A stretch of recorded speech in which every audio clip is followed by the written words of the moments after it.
بسم اللہ الرحمن الرحیم۔ سیرت النبی امام زرقانی رحمۃ اللہ علیہ کی تحقیق۔ دلیل خاص۔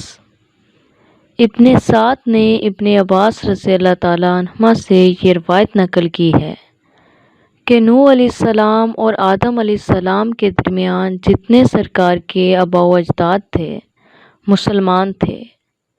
ابن جریر، ابن ابی حاتم، ابن المنذر البزار اور حاکم جنہوں نے اسے صحیح قرار دیا۔ ابن عباس رضی اللہ تعالیٰ عنہما سے یہ روایت نقل کی ہے کہ آدم اور نوح علیہ السلام کے درمیان 10 پشتیں ہیں اور یہ تمام شریعت حقہ پر تھیں۔ پھر انہوں نے اختلاف کیا تو اللہ نے نبی بھیجے۔ اسی طرح قرآن کریم میں نوح علیہ السلام کا یہ قول منقول ہے، پروردگار مجھے اور میرے ماں باپ کو بھی بخش، اور جو کوئی ایمان لا کر میرے گھر داخل ہو جائے اس کو بھی۔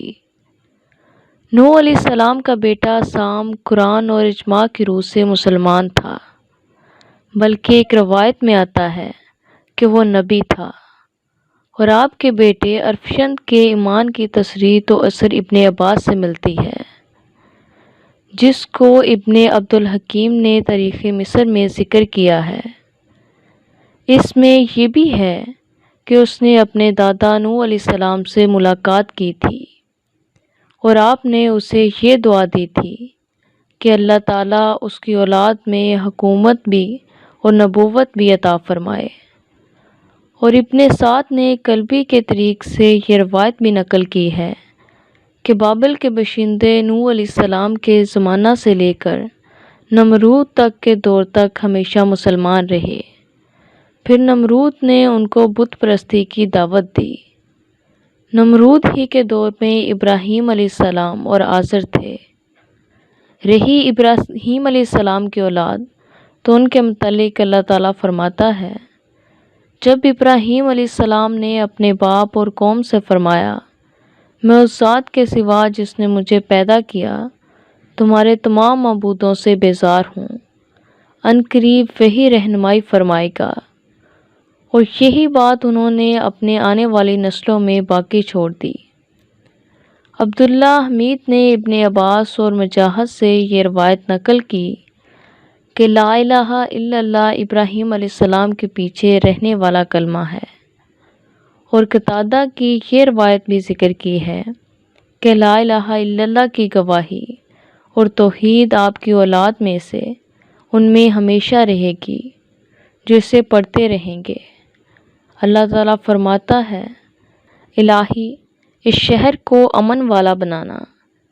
ابن جریر نے اس سلسلہ میں مجاہد کا یہ قول نقل کیا ہے، اللہ نے ابراہیم علیہ السلام کی اپنی اولاد کے متعلق دعا قبول فرمائی، پر آپ کی دعا کے بعد آپ کی اولاد میں سے کسی نے بت پرستی نہ کی۔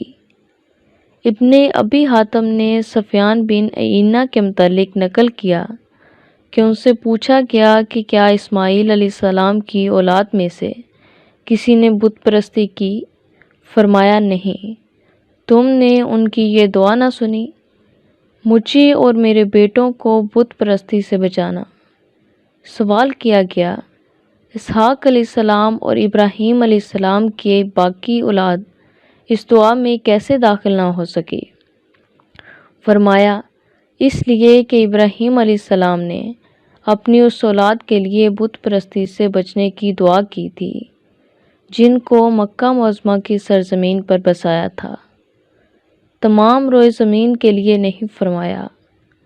مجھے اور میری اولاد کو بت پرستی سے بچانا، اس میں انہوں نے اپنی اہل اولاد کو خاص فرمایا۔